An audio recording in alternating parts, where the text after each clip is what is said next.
Assalamualaikum warahmatullahi wabarakatuh. Puji syukur atas nikmat yang Tuhan limpahkan kepada kita semua. Langsung saja saya akan menjelaskan tugas UAS saya mengenai tinjauan sosiologi hukum terhadap pernikahan atau perjodohan secara paksa. Nikah paksa di Indonesia telah dikenal sejak dahulu, namun masyarakat masih kurang memahami sehingga hal tersebut terjadi di kalangan masyarakat awam yang tidak paham bagaimana nikah paksa itu. Dalam sebagian masyarakat Indonesia, masih banyak yang beranggapan bahwa jodoh anak perempuan merupakan urusan orang tua, sedangkan jodoh anak laki-laki ditetapkan oleh Tuhan.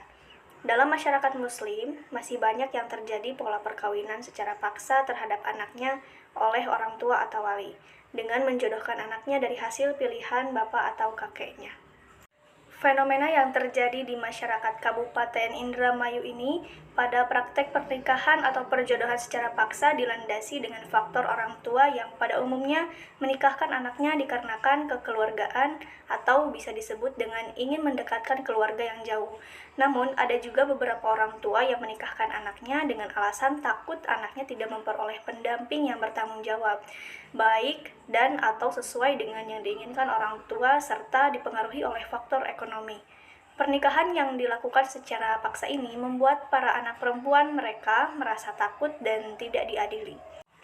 Ada beberapa kasus nikah paksa yang sempat saya lakukan wawancara langsung dengan pihak yang dipaksa menikah. Salah satunya adalah Dewi yang menikah dengan Bagas, namun berdampak buruk bagi mereka.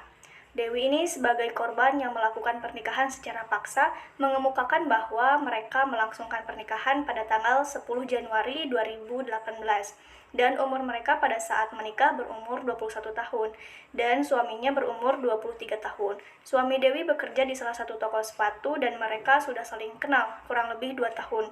Pada saat lamaran, orang tua Dewi tidak pernah memberitahu, bahkan tidak pernah meminta persetujuan, hingga pada akhirnya Dewi pasrah melakukan pernikahan karena keinginan orang tuanya, suami dan mertuanya Dewi.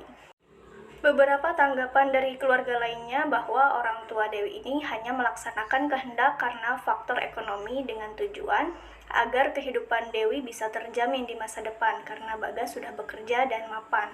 Proses persiapan pernikahan pun sama sekali tidak diketahui oleh Dewi karena semua direncanakan oleh orang tuanya. Awal mula hubungan Dewi dengan Bagas suaminya ini baik-baik saja. Kemudian setelah beberapa lama semenjak mereka menikah, hubungan mereka sangat berbeda, bahkan Dewi jarang sekali tinggal bersama suaminya itu.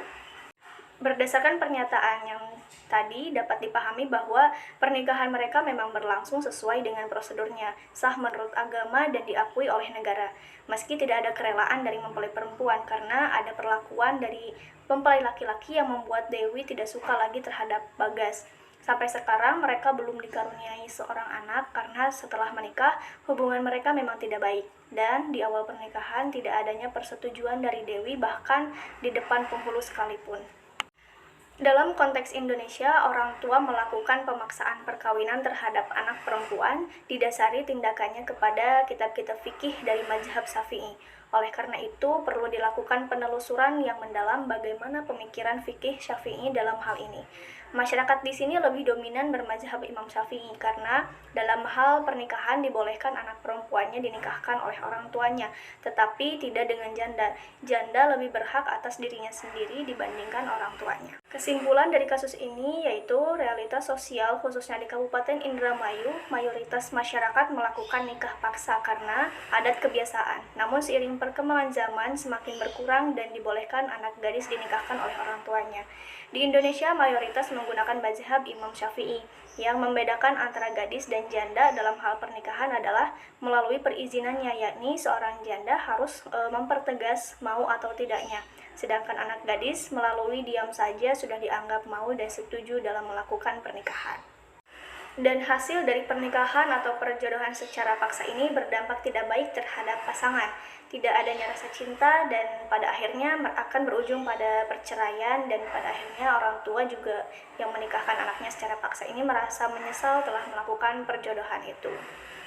Demikian beberapa hal yang bisa saya sampaikan pada kesempatan hari ini. Saya mohon maaf yang sebesar-besarnya apabila ada tutur kata maupun tindakan yang kurang berkenan. Terima kasih. Wassalamualaikum warahmatullahi wabarakatuh.